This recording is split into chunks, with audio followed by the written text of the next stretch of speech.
Hi everyone, welcome back to my number sense series. In today's video, we are going to be counting factors, or divisors, whichever word you prefer to say. They mean the same thing. Basically, given a number, you can instantly tell how many factors it has. Now, the naive method to do this is to simply list all of the factors, and that's what I did first when I encountered these kinds of problems, but there's a much better way to do this, and it's based on both prime factorization and principles of combinatorics. So we're going to talk about both of them. But first, let's use our naive approach to solve a pretty easy problem, because that might give us some inspiration. For example, can we list all the divisors of 128? Well, 128 is fortunately a nice number, because 128, if you want to prime factorize this, it's actually just 2 to the power of 7. And so when we list out all of 128's factors, we get 1, 2, 4, 8, 16, 32, 64, and 128. And these correspond to 2 to the 0, 2 to the 1, 2 to the 2, 2 to the 3, blah, blah, blah, to 2 to the 7th. You get the idea. And this illustrates a very crucial idea that we're going to have to use, which is that if a number is a factor, then it must have the same prime factors with an exponent less than or equal to that of the original number. And also importantly, the exponent is allowed to be 0. If it's 0, then of course it just contributes a factor of 1. Like for example here, 2 to the power of 0 just led to 1, which is a valid factor. So these exponents are allowed to be any number from 0 to the original power.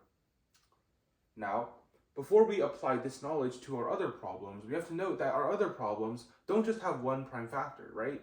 Here, we could just say, okay, this is the number of numbers from 0 to 7, which is 7 minus 0 plus 1, which is 8. But these have more prime factors, and we can't just list out all of them, so we have to use a combinatorial idea. Let's suppose, for example, that I have 4 shirts and 5 pants, and if I want to make my outfit for the day, I have to choose some combination of shirts and pants to wear. And the question is, how many outfits can I make? Now, the idea is that my shirts have 4 choices, and my pants have 5 choices. So to get the total amount of outfits, what I have to do is multiply them to get 20 outfits. Similarly, if I add socks, if I now have maybe 3 pairs of socks, then this gives each of these 20 outfits 3 choices for socks. So I have to multiply 20 by 3 to get the total number of outfits that contain shirts, pants, and socks. So this would be 60. So that is how the combinatorial idea works. Hopefully you understand it. This is a very basic idea. I'm not sure if this is a common name, but I think of it as the multiplication principle. And it's something that we're going to have to use here too. For example, the number of positive whole factors of 120. Well, to see how to do this question, we have to prime factorize 120. And this prime factorizes into, when I see 120, I think of it's 8 times 15, which leads to the prime factorization of 2 cubed times 3 times 5. Now, if we were to quote-unquote, construct a factor, just like we were constructing outfits here, what can it be? Well, remember, the factor needs to have the same prime factors, so it has to have 2, 3, and 5, and it has to have the exponents be the same or less than. So let's just write 1 and 1 here for clarity, because it's 3 to the 1 and 5 to the 1. So what can the exponent of 2 be? Well, similar to here, where the exponent of 2 could be anything from 0 to 7, here the exponent of 2 can be anything from 0 to 3. Similarly, the exponent of 3 can be anything from 0 to 1, and so can the exponent of 5. So this gives us 4 choices for the power of 2, 2 choices for the power of 3, and 5 choices for the power of 2, which gives us 16 factors. Sorry, I think I meant to say 2 choices for the power of 5 back there. But yeah, 16 total factors. And those factors come from the fact that we're basically making factors. We're saying, okay, given this restriction on the 2 exponent, given this restriction on the 3 exponent, and this restriction on the 5 exponent, how many valid factors are there? And if a factor is less than, has the required exponents and required bases, then we know it must be a factor. That's also an important fact. So hopefully this made sense. If it didn't, we can do another example right now with 196. So just kind of a tip when prime factorizing, knowing your squares and cubes can still be helpful because 196 is famously 14 squared. So if we know that this is 14 squared, we can quickly prime factorize it into 2 squared times 7 squared. Now, here I will give a graphical representation of what I'm talking about. Imagine that you are constructing a factor of 196.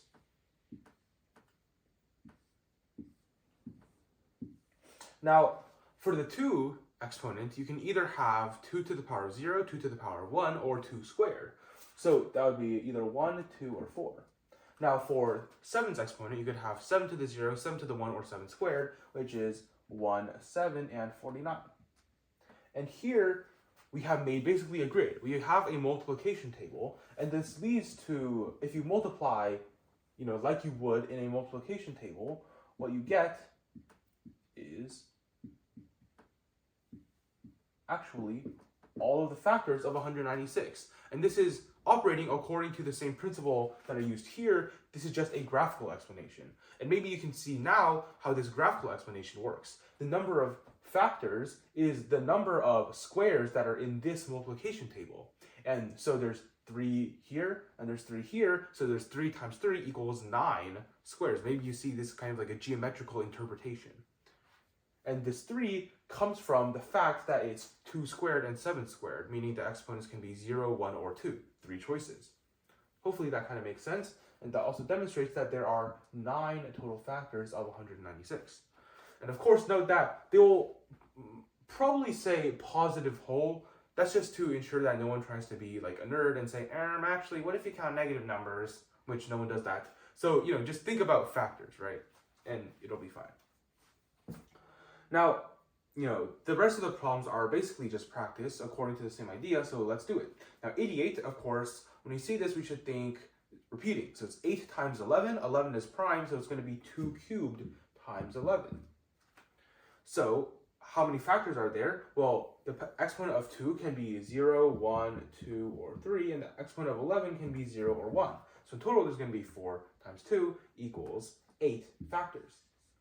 And once again, our graphical representation of this would look like this. For 11, you have either 1 or 11, and for 2, you have either 1, 2, 4, or 8. And once again, if we treat this as a multiplication table, what we get is basically what you'd get if you just listed out all the factors. So 1, 11, 222, 444, and 8 and 88. Those are all the factors arranged according to basically, a multiplication table that's made up of essentially 88. Now last problem, basically practice. So hopefully try to do this in your head, try to beat me to it. Now 108 is a very divisible number, I like to say. I think of it as maybe, either 9 times 12 or 4 times 27. Those are the factorization that comes into my head. So when you prime factorize this, you get 2 squared times 3 cubed.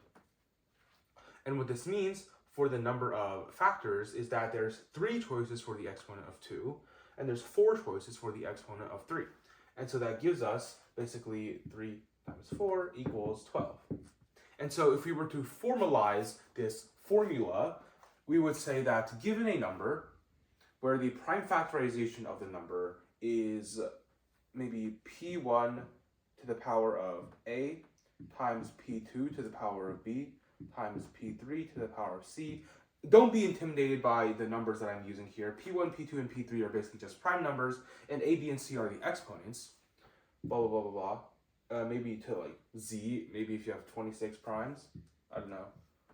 Then the number of factors would be a plus 1 times b plus 1 times c plus 1 all the way to z plus 1. Basically, to say it in words, find the prime factorization, then find all the exponents, add 1 to each of them, and then multiply all of them together, and that's your answer. So that is the crucial formula that we derived in this video. If you didn't understand, the derivation at all, it's okay, because all you need to know is the formula to do these problems. So remember this idea, prime factorization, add 1 to the exponents, and multiply them all together, and that is just how you do this problem. That's all you need to know. So that's going to be it for today. I hope it was helpful. Thank you guys so much for watching, and I'll see you next time.